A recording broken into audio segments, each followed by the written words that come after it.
ಚನ್ನಪಟ್ಟಣದ್ದು ಒಂಚೂರು ಚರ್ಚೆ ಮಾಡಿದ್ವಿ, ಜಾಸ್ತಿನ ತಗೊಂಡ್ವಿ. ಈಗ ಸ್ವಲ್ಪ ಶಿಗ್ಗಾವಿ ಕಡೆ ಹೋಗೋಣ. ಅಲ್ಲೂ ಕೂಡ ಮಾಜಿ ಮುಖ್ಯಮಂತ್ರಿಯ ಮಗನೇ ಅಲ್ವಾ. ನಿಮ್ಮ ಭದ್ರಕೋಟೆಯನ್ನ ಕಳ್ಕೊಳ್ಳುವಂಥ ಪರಿಸ್ಥಿತಿಗೆ ಹೋಗ್ಬಿಟ್ರಲ್ಲ. ಎರಡೂ ಕಳ್ಕೊಂಡ್ರು ಕೂಡ ಒಂದಾದ್ರೂ ಪಡ್ಕೊಳ್ತಾರೆ ಬಿಜೆಪಿಯವರು ಅನ್ನೋದು ಬಹಳ ಟಾಕಲ್ಲಿ ಇದ್ದಿದ್ದು. ಶಿಗ್ಗಾವಿ ಅಂತ ಪರಿಸ್ಥಿತಿಗೆ ಯಾಕೆ ಹೋದ್ರಿ? ಅಲ್ಲಿ ಏನು ಸಮಸ್ಯೆ ಆಯ್ತು? ನಮಗೆ ಶಿಗ್ಗಾವಿ 100ಕ್ಕೆ 100ರಷ್ಟು ನಮ್ದು ವಿಶ್ವಾಸ ಇತ್ತು. ಆದರೆ ಇವತ್ತು ಬಂದಿರತಕ್ಕಂಥ ಓಟು ಬಸವರಾಜ ಬೊಮ್ಮಾಯಿಯವರು ನಿಂತ್ಕೊಂಡಾಗ 1 ಲಕ್ಷ ಚಿಲ್ಲರೆ ಕ್ರಾಸ್ ಆಗಿತ್ತು. ಈಗಲೂ 1 ಲಕ್ಷ ಚಿಲ್ಲರೆ ಕಾಂಗ್ರೆಸ್ಸಿಗೆ ಬಂದಿದೆ ಓಟು. ಇನ್ ಬಿಟ್ವೀನ್ ಮಧ್ಯದಲ್ಲಿ ಅಲ್ಲೂ ಸ್ವಲ್ಪ ಮೈನಾರಿಟೀಸ್ ಕನ್ಸಾಲ್ಟೇಟ್ ಆಗಿ, ಯಾಕೆ 45,000 ಮೈನಾರಿಟೀಸ್ ಅಂದ್ರೆ ಇಷ್ಟು ದಿನ ಬೊಮ್ಮಾಯಿಯವರು ಅಡ್ಜಸ್ಟ್ಮೆಂಟ್ ಮಾಡ್ತಿದ್ರ. ಏನೋ ಒಂದು ಬೊಮ್ಮಾಯಿಯವ್ರ ಬಗ್ಗೆ ಒಂದು ವಿಶ್ವಾಸದಲ್ಲೇ ಅವರು ಮೈನಾರಿಟೀಸ್ ಕನ್ಸಿಡರ್ ಮಾಡ್ಕೊಂಡು ಮಾಡ್ತಾಯಿದ್ರು. 45,000 ಓಟು ಸರ್. MP ಎಲೆಕ್ಷನ್ಗಳಲ್ಲಿ ನಮಗೆ ಮೈನಸ್ ಇದೆ. MP ಎಲೆಕ್ಷನಲ್ಲಿ ಮೊನ್ನೆ ಮೈನಸ್ ಇದೆ. MP ಎಲೆಕ್ಷನಲ್ಲಿ ಚನ್ನಪಟ್ಟಣದಲ್ಲಿ ಪ್ಲಸ್ ಇದೆ. ನಾವು ಸೋತ್ವಿ ಈ ಸಲ. ನಾವು MP ಎಲೆಕ್ಷನಲ್ಲಿ ನಮಗಲ್ಲಿ ಮೈನಸ್ ಆಯಿತು. ನಾವು ಅಸಂ ಪಾರ್ಲಿಮೆಂಟ್ ಎಲೆಕ್ಷನ್ಗೆ ನಮಗೆ ಮೈನಸ್. ಅಲ್ಲಿ ಇನ್ನೂ ಒಂದು ವಿಷಯ ಇದೆ, ಹಿಂದುತ್ವದ ವಿಚಾರ ಈ ಬಾರಿ ತುಂಬಾ ಚರ್ಚೆ ಮಾಡಿದ್ರಿ. ಹಾಗಾಗಿ ಮುಸ್ಲಿಂ ವೋಟ್ಸ್ಗಳು ಕನ್ಸಾಲಿಡೇಟ್ ಆಗೋದು ನಿಮ್ಗೆ ಈಸಿ ಆಗೋಯ್ತು. ಮಹಾರಾಷ್ಟ್ರದಲ್ಲಿ ಕನ್ಸಾಲಿಡೇಟ್ ಆದಂಗೆ ಉಪಚುನಾವಣೆಗಳಲ್ಲಿ ಆಗೋದಿಲ್ಲ. ಅದು ಎಲ್ಲಿ ರೂಲಿಂಗ್ ಪಾರ್ಟಿ ಇರುತ್ತೆ ಸಹಜವಾಗಿ.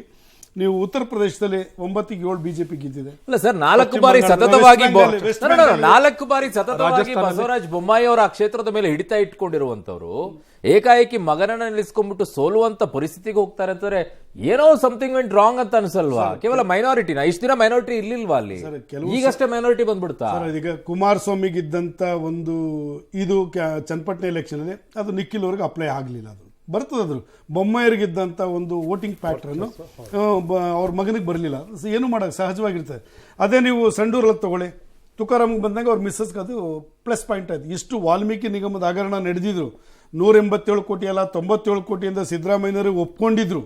ಇಷ್ಟೆಲ್ಲ ಆಗಿದ್ರು ಸಹ ಇವತ್ತು ಸಂಡೂರ ಜನ ಏನೇ ಅನ್ನಿ ಸರ್, ಕಾಂಗ್ರೆಸ್ ಅವರು 40% ಕಮಿಷನ್ ಅನ್ನ ನಿಮಗೆ ಹೇರಿ ನಿಮ್ಮನ್ನು 65 ಕೂಡಿಸಿದಂಗೆ ನೀವು ಈ ವಾಲ್ಮೀಕಿ ನಿಗಮದಲ್ಲಿ ಆಗಿರುವಂತ ಭ್ರಷ್ಟಾಚಾರದ್ದು ಮೂಡಾದ್ದು ಇವೆಲ್ಲ ಜನರಿಗೆ ಕನ್ವಿನ್ಸ್ ಮಾಡೋದ್ರಲ್ಲಿ ವಿಫಲ. ಅದನ್ನ ಒಪ್ಕೊಳ್ಳಿ. 40% ಅವರು ಎಷ್ಟು ಚೆನ್ನಾಗಿ ನಿಮ್ಮ ಮೇಲೆ ಕ್ಯಾಂಪೇನ್ ಮಾಡಿದ್ರು, ಪೋಸ್ಟರ್ಗಳನ್ನ ಅಂಟಿಸಿದ್ರು, ನೀವು ಅದಕ್ಕೆ ವಿರೋಧನ ವ್ಯಕ್ತಪಡಿಸದೇ ಇರುವಂತ ಪರಿಸ್ಥಿತಿಗೆ ಹೋಗಿದ್ರೆ. ಅದು ಬೈ ಎಲೆಕ್ಷನ್ ಅಲ್ಲಿ ಆಗಲ್ಲ. ಅದೇ ಪಾರ್ಲಿಮೆಂಟ್ ಎಲೆಕ್ಷನ್ ಅಲ್ಲಿ ಆಯ್ತಲ್ಲ. ನಮ್ಗೆ ಪಾರ್ಲಿಮೆಂಟ್ ಎಲೆಕ್ಷನ್ ಏನೇ ಗ್ಯಾರಂಟಿ ಕೊಟ್ಟು ಎಲ್ಲಾ ಕೊಟ್ಟಿನೋ ಪಾರ್ಲಿಮೆಂಟ್ ಅಲ್ಲಿ ಸೋತಲ್ಲ ಅವರು. 9ಕ್ಕೆ ಬಂದು ನಿಂತ್ರವರು 20-22 ಅಂತ ಹೇಳ್ತಿರೋ. ಏನ್ ಗ್ಯಾರಂಟಿ ಕೊಟ್ಟು ಯಾಕೆ ಜನ ಓಟ್ ಹಾಕ್ತಾರೆ? ಕನ್ಸಾಲಿಡೇಟ್ ಆಯ್ತು. ರಾಜ್ಯದಲ್ಲಿರುವಂತ ಬಿಜೆಪಿ ನಾಯಕರನ್ನು ನೋಡ್ಬಿಟ್ಟು ಜನ ಓಟ್ ಓಡ್ತೀರಾ ಸರ್? ಯಾವುದೇ ಇರಲಿ ಸರ್, ಯಾವುದೇ ಇರಲಿ. ಕರ್ನಾಟಕ ರಾಜ್ಯದಲ್ಲಿ ಕೇಂದ್ರದ ಕಾಂಗ್ರೆಸ್ ಇರಲಿ, ದಳ ಇರಲಿ, ಬಿಜೆಪಿ ಇರಲಿ, ಕರ್ನಾಟಕದ ಆದಂತ ಕೆಲವು ಲೀಡರ್ಶಿಪ್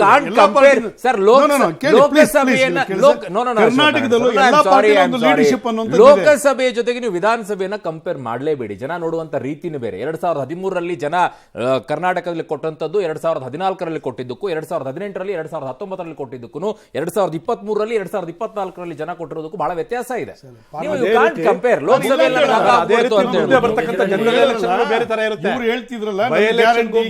ಗ್ಯಾರಂಟಿ ಯಾಕೆ ಪಾರ್ಲಿಮೆಂಟ್ ಅಲ್ಲಿ ಕೈ ಹಿಡಿಲಿಲ್ಲ ಅನ್ನೋಂಥದ್ದು ಅದು ಪ್ರಶ್ನೆ ಬಂದೇ ಬರ್ತದೆ. ಚರ್ಚೆ ಮಾಡಲೇಬೇಕಾಗ್ತದೆ. ಬೇರೆ ಇರುತ್ತೆ, ಒಂದೊಂದು ಎಲೆಕ್ಷನ್ಗೂ ಇಶ್ಯೂಸ್ ಬರುತ್ತೆ. ಇವರು ಶಿಗ್ಗಾವ್ ಇದೆಯಲ್ಲ, ಶಿಗ್ಗಾವಲ್ಲಿ ಇವರಿಗೆ ಕಳೆದ ಲೋಕಸಭಾ ಚುನಾವಣೆಯಲ್ಲೇ ಮೆಸೇಜ್ ಸಿಕ್ಕಿತ್ತು. ಅಲ್ಲಿ ಬಸವರಾಜ ಬೊಮ್ಮಾಯಿ ಅವರ ಹಿಡಿತ ಕಡಿಮೆ ಆಗ್ತಾ ಇದೆ, ಅವರ ಜನಪ್ರಿಯತೆ ಕಡಿಮೆ ಆಗ್ತಾ ಇದೆ ಅಂತ ಮೋದಿಯವರ ನಾಯಕತ್ವ, ಪಾರ್ಲಿಮೆಂಟ್ ಎಲೆಕ್ಷನ್ನು, ಸ್ವತಃ ಬಸವರಾಜ ಬೊಮ್ಮಾಯಿ ಕ್ಯಾಂಡಿಡೇಟ್ ಆಗಿಯೂ ಕೂಡ ದೊಡ್ಡ ಪ್ರಮಾಣದಲ್ಲಿ ಮೈನಸ್ ಆಗಿತ್ತು ಅವರಿಗೆ. ಬಸವರಾಜ ಬೊಮ್ಮಾಯಿ ಕಾನ್ಸ್ಟಿಟ್ಯೂನ್ಸಿ ಬರಲ್ಲ. ಜೋಶಿಗೆ ಬರ್ತದೆ ಗೊತ್ತು ನನಗೆ. ಆದರೂ ಕೂಡ ಬೊಮ್ಮಾಯಿ ತಾನೇ ಅಲ್ಲಿ ಕ್ಯಾಂಪೇನ್ ಮಾಡಿ, ಅವರೇ ತಾನೇ ಇದ್ದವರು ಸಿಟ್ಟಿಂಗ್ MLA. ಹಾಗಾಗಿ ಅದಿದ್ರೂ ಕೂಡ ಆಗ್ಲಿಲ್ಲ ಅದು ಅವ್ರಿಗೆ. ಲಾಸ್ಟ್ ಟೈಮ್ ಬಸವರಾಜ ಬೊಮ್ಮಾಯಿ ಅವರು ದೊಡ್ಡ ಮಾರ್ಜಿನ್ ಅಲ್ಲಿ ಏನು ಗೆದ್ದಿಲ್ಲ, ಅಲ್ಲಿ ತುಂಬಾ ಕಷ್ಟಪಟ್ಟು ಗೆದ್ದಿರುವಂತ ಕ್ಷೇತ್ರ ಅದು. ಹಾಗಾಗಿ ಅಲ್ಲಿ ಏನಾಗ್ತದೆ ಅಂತೇಳಂದ್ರೆ, ಅಲ್ಲಿ ಈ ಹಿಂದೂಗಳಲ್ಲಿ ಅಥವಾ ವೀರಶೈವರಲ್ಲಿದ್ದ ಒಳಪಂಗಡಗಳಲ್ಲೇ ದೊಡ್ಡ ಭಿನ್ನಾಭಿಪ್ರಾಯಗಳಿದ್ದು ಯಾರು ಕ್ಯಾಂಡಿಡೇಟ್ ಆಗಬೇಕು ಅನ್ನೋ ವಿಚಾರದಲ್ಲಿ. ಯಾವಾಗ ಭರತ್ ಬೊಮ್ಮಾಯಿ ಅವ್ರನ್ನವರು ಬಲಾತ್ಕಾರವಾಗಿ ತಂದ ಮೇಲೆ ಹಾಕಿದ್ರು, ಆಗ ಸಹಜವಾಗಿ ಏನು ಚನ್ನಪಟ್ಟಣದಲ್ಲಿ ಆಯಿತು ಅದು ಅಲ್ಲೂ ಆಯಿತು. ಅಲ್ಲಿ ಯಾರು ಕ್ಯಾಂಡಿಡೇಟ್ ಆಗಬೇಕು ಅಂತ ಇದ್ದರು ಅಲ್ಲಿ BJPಯಿಂದ ಅವ್ರಿಗೆ ಅವಕಾಶ ಕೊಟ್ಟಿದ್ರು. ಅದೇನು ಬಹಿರಂಗ ಚರ್ಚೆ, ಪಂಚಮಶಾಲಿಗಳು ಸಾಧರು ಅಂತ ಪ್ರಶ್ನೆ. ಪಂಚಮಶಾಲಿಗಳು ಮೆಜಾರಿಟಿ ವೋಟರ್ಸಲ್ಲಿ ಅವ್ರಿಗೆ ದೊಡ್ಡ ಪ್ರಮಾಣದ ಅಸಮಾಧಾನ ಇತ್ತು. ನಮಗೆ ಅವಕಾಶ ಇವರು ಪಾರ್ಲಿಮೆಂಟಿಗೆ ಹೋದಾಗಾದರೂ ನಮಗೆ ಕೊಡ್ತಾರೆ ಅಂತ ತಿಳ್ಕೊಂಡ್ರು, ಅವರು ಕೊಡಲಿಲ್ಲ. ಆ ಸಂದರ್ಭದಲ್ಲಿ ಈಗ ಅಲ್ಪಸಂಖ್ಯಾತರಲ್ಲಿ ಓಟುವಲ್ಲಿ ಇದೇ ದೊಡ್ಡ ಪ್ರಮಾಣದಲ್ಲಿದೆ ಇಲ್ಲ ಅಂತೆಲ್ಲ ಒಂದು ಸರ್ತಿ ಏನೋ ಖಾದ್ರಿಯವರು MLA ಆಗಿದ್ರು, ನಂತರ ಆಗಲಿಲ್ಲ ಅದು. ಆದರೆ ಅದು ಆ ಥರದ್ದಲ್ಲ, ಅಲ್ಲಿ ಈ ಥರದ ಭಾಳಷ್ಟು ಲೆಕ್ಕಾಚಾರಗಳು ಆದವು. ಹಾಗಾಗಿ ಅಲ್ಲಿ ನಮ್ಮಲ್ಲಿದ್ದಂಥ ಭಿನ್ನಾಭಿಪ್ರಾಯಗಳನ್ನ ಸರಿಪಡಿಸೋದ್ರಲ್ಲಿ ದೊಡ್ಡ ಪ್ರಮಾಣ ಆಯಿತು. ಇಲ್ಲಿ ಒಂದು ನಿಮಗೆ ಹೇಳ್ಬೇಕು, ನಾವು ಸತೀಶ್ ಜಾರಕಿಹೊಳಿ ಅವರಿಗೆ ಆ ಕ್ಷೇತ್ರದ ಜವಾಬ್ದಾರಿ ಕೊಟ್ಟಿದ್ದರು. ಸತೀಶ್ ಜಾರಕಿಹೊಳಿ ಎಲೆಕ್ಷನ್ ಅನೌನ್ಸ್ ಆದ್ದರಿಂದ ಎಲೆಕ್ಷನ್ ಮುಗಿಯೋಲ್ಲಿ ಕ್ಯಾಂಪ್ ಮಾಡಿದ್ರು. ಅವ್ರು ಏನೇನು ಭಾಳ ಅವರು ಏನು ಕೆಲಸ ಮಾಡ್ತಾರೆ ಅನ್ನೋದು ಯಾರಿಗೆ ಗೊತ್ತಾಗದೇ ಇದ್ದಂಥ ಸೈಲೆಂಟ್ ವರ್ಕರ್ ಅವ್ರು ಯಾವಾಗಲೂ. ಅವ್ರು ಏನು ಅವ್ರ ಕ್ಷೇತ್ರನೂ ಹಾಗೆ ಮಾಡ್ತಾರೆ, ಬೇರೆ ಕ್ಷೇತ್ರಕ್ಕೆ ಹೋದ್ರು ಹಾಗೆ ಮಾಡ್ತಾರೆ, ಚೆನ್ನಾಗಿ ಮಾಡಿದ್ರು. ಒಗ್ಗಟ್ಟಿನ ಈ ಸರ್ತಿ ಅಪರೂಪದ್ದು, ಕಾಂಗ್ರೆಸ್ಸಲ್ಲಿ ಸ್ವಲ್ಪ ಅಪರೂಪ ಇದು, ಒಗ್ಗಟ್ಟಾಗಿ ಎಲ್ಲರೂ ಕೆಲಸ ಮಾಡೋದು. ಅದು ಎಲ್ಲ 3 ಕ್ಷೇತ್ರದಲ್ಲೂ ಮಾಡಿದ್ದಾರೆ. ಹಾಗಾಗಿ ಎಲ್ಲ ಪರಿಣಾಮ ಆ ಥರ ಬರ್ಲಿಕ್ಕೆ ಸಾಧ್ಯ. ದೇವರಾಜ್ ಸರ್, ಮಹಾರಾಷ್ಟ್ರದಲ್ಲಿ ಏಕ್ ಹೈ ತೋ ಸೇಫ್ ಹೈ ಬಟೆಂಗಿ ತೋ ಕಟೆಂಗಿ ಅನ್ನುವಂಥದ್ದನ್ನ ಕೇಳಿಸ್ಕೊಂಡಾಗ ಅಲ್ಲಿರುವಂಥವ್ರೆಲ್ಲ ಒಗ್ಗೂಡಿರುವಂಥ ಪರಿಣಾಮನೇ ಅವರು 231ವರೆಗೂ ಬಂದಂಗಿದೆ. ಅದರಲ್ಲಿ 288ರಲ್ಲಿ 231 ಪಡ್ಕೊಳ್ಳೋದೇನು ಸಾಮಾನ್ಯನ? ಸೊ ಈ ಪರಿಸ್ಥಿತಿಗಳು ಅಲ್ಲಿ ಕಾಣಿಸ್ಕೊಳ್ಳುತ್ತೆ ಅನ್ನೋದಾದ್ರೆ ಏಕ್ ಹೇ ತೋ ಸೇಫ್ ಹೇ ಬಟೆಂಗೆ ತೋ ಕಟೆಂಗೆ ಅನ್ನುವಂಥದ್ದು ಕರ್ನಾಟಕದಲ್ಲಿರುವಂಥ ಜನರಿಗೆ, ವೀರಶೈವರಿಗೆ, ಆ ಕಡೆಗೆ ಉಳಿದವರಿಗೆ, ಪಂಚಮಸಾಲಿಗಳಿಗೆ ಇವೆಲ್ಲ ಅರ್ಥ ಆಗಲ್ವಾ ಸರ್? ಖಂಡಿತವಾಗಿಯೂ ಒಂದು ಮಹಾರಾಷ್ಟ್ರದಲ್ಲಿ 2-3 ಅಲ್ಲಿ ಮರಾಠಿಗರಿಗೂ OBC ಅವರಿಗೆ ಅರ್ಥ ಆಗುತ್ತೆ, ಇಲ್ಲಿ ಅರ್ಥ ಆಗಲ್ವಾ? ಖಂಡಿತವಾಗಿ ಆ ಭೂಮಿಕೆ ಕರ್ನಾಟಕದಲ್ಲಿ ಇಲ್ಲ ಸರ್. ಒಂದು ವಿಷಯ, ಇನ್ನೆರಡು ಪಾಯಿಂಟ್ಗಳಿವೆ. ಒಂದು, ಶ್ರೀಯುತ ಶಿಂದೆ ಅವರಿಗೆ 1.5 ವರ್ಷದಿಂದ ಅವರ ಚರಿಷ್ಮಾ ಅಂತಕ್ಕಂಥದ್ದು ಖಂಡಿತವಾಗಿಯೂ ಇನ್ಕ್ರೀಸ್ ಆಯಿತು. ಸಮೀಕ್ಷೆ ಮಾಡಿದಾಗ ಮಹಾರಾಷ್ಟ್ರದ ನಿಮ್ಮ ಹತ್ರ ಕೇಳ್ತಾ ಇಲ್ಲ, ನಾನು ಶಿಗ್ಗಾವಿಯಲ್ಲಿ ಪಂಚಮಸಾಲಿಗಳ ವಿಚಾರದಲ್ಲಿ ಕೇಳ್ತಾ ಇರುವಂತದ್ದು. ಅಲ್ಲಿರುವಂತ ಸಮಸ್ಯೆ ಇವರ ಅಭ್ಯರ್ಥಿಗಳು ಕೆಲವರು ನಾವು ನಿಂತ್ಕೊಳ್ಬೇಕು ಅಂತ ಹೇಳಿ. ಆಮೇಲೆ ಇಬ್ರು ಕೂಡ ಇನ್ನೂವರೆಗೂ ಯಾಕೆ ಅರ್ಥ ಮಾಡ್ಕೊಳ್ತಾ ಇಲ್ಲ?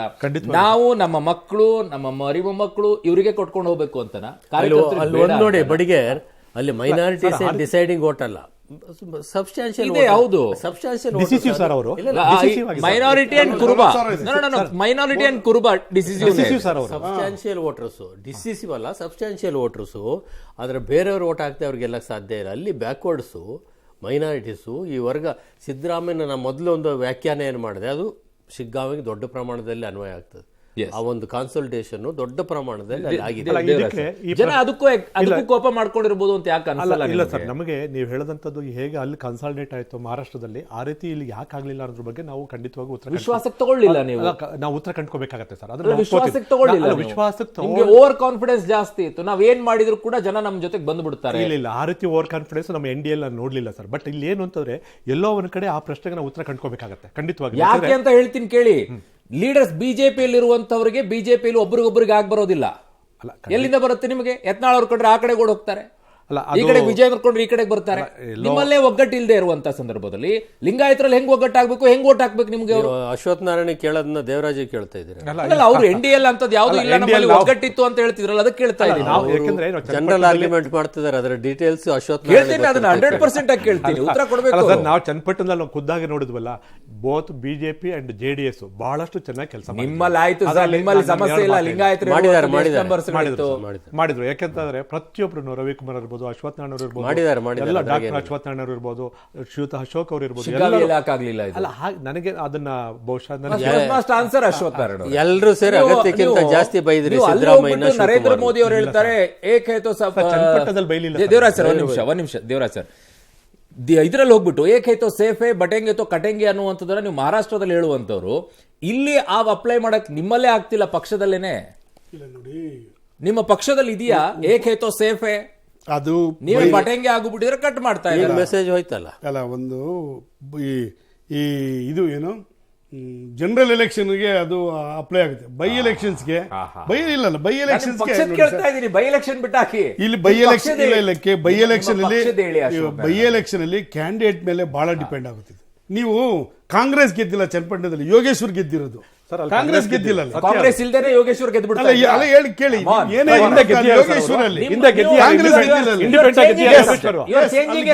ಅಲ್ಲಿ ಗೆದ್ದಿರೋದು ಯೋಗೇಶ್ವರ ಇಂಡಿಪೆಂಡೆಂಟ್ ಆಗಿ. You are diverting my subject. ನನ್ನ ಪಾಯಿಂಟ್ ಆಫ್ ವ್ಯೂ ಇರುವಂತದ್ದು, ನನ್ನ ಪಾಯಿಂಟ್ ಆಫ್ ಅಶ್ವಥ್ ಒಂದ್ ನಿಮಿಷ, ನನ್ನ ಪಾಯಿಂಟ್ ಆಫ್ ವ್ಯೂ ಏನು ನಾನು ಕೇಳ್ತಾ ಇರುವಂತದ್ದು, ಮಹಾರಾಷ್ಟ್ರದಲ್ಲಿ ಜನರಿಗೆ ಹೇಳ್ತೀರಾ ನೀವು ಏಕ್ ಹೈ ತೋ ಸೇಫ್ ಹೈ ಬಟೆಂಗೆ ತೋ ಕಟೆಂಗೆ ಅಂತೇಳಿ. ಕರ್ನಾಟಕದಲ್ಲಿರುವಂತ ಬಿಜೆಪಿ ಪಕ್ಷದಲ್ಲಿರುವಂತ ಲೀಡರ್ಸ್ ಗಳೇ ಏಕ್ ಹೈ ತೋ ಸೇಫ್ ಹೈ ಬಟೆಂಗೆ ತೋ ಕಟೆಂಗೆ ಅನ್ನೋದು ಇಲ್ವೇ ಇಲ್ಲ. ಅಲ್ಲೋಗಿ ಯತ್ನಾಳ್ ಅವರು ಒಂದು ಮೀಟಿಂಗ್ ಮಾಡ್ತಾರೆ, ಅದರಲ್ಲಿ ಒಂದು ಟೀಮ್ ಕುತ್ಕೊಳ್ಳುತ್ತೆ, ಈ ಕಡೆ ವಿಜೇಂದ್ರ ಅವ್ರು ಹೋಗ್ತಾರೆ, ಇವ್ರದೊಂದು ಟೀಮ್ ಹೋಗುತ್ತೆ. ಮಹಾರಾಷ್ಟ್ರದಲ್ಲಿ ಹೋಗ್ಬಿಟ್ಟು ಏಕ್ ಹೈ ತೋ ಸೇಫ್ ಹೈ ಅಂತ ಹೇಳ್ತಾರೆ. ಸರ್, ಈಗ ಇದು ಇದ್ದೇ ಇದೆ ಸರ್, ಎಲ್ಲಾ ಪಾರ್ಟಿಗಳಲ್ಲೂ ಇದು ಇದ್ದೇ ಇರತಕ್ಕಂಥದ್ದು. ಭಿನ್ನಾಭಿಪ್ರಾಯಗಳು, ವೈಮನಸ್ಸುಗಳು, ಮನಸ್ತಾಪಗಳು ಇದೇ ಮಾತನ್ನ DK ಶಿವಕುಮಾರ್ ಅವರು ಸಿದ್ದರಾಮಯ್ಯ ಅವ್ರಿಗೆ ಹೇಳ್ತಾ ಇದ್ರಿ. ಬಟ್ ಅದನ್ನ ಮ್ಯಾನೇಜ್ ಮಾಡ್ಕೊಂಡು ಗಟ್ಟಿಯಾಗಿ ನಿಂತ್ಕೊಳ್ಳಿಲ್ವಾ ಅವರು? ಅದಕ್ಕೂ ಈ ರಿಸಲ್ಟ್ಗೂ ಸಂಬಂಧ ಇಲ್ಲ. ಸಂಬಂಧ ಇದೆ, ಅದಕ್ಕೂ ಈ ರಿಸಲ್ಟ್ ಸಂಬಂಧ ಇದೆ. ಯಾಕೆ? ವಾಪಸ್ ಬರ್ತೀನಿ, ಒಂದು ವಿರಾಮ, ವಾಪಸ್ ಬರ್ತೀನಿ.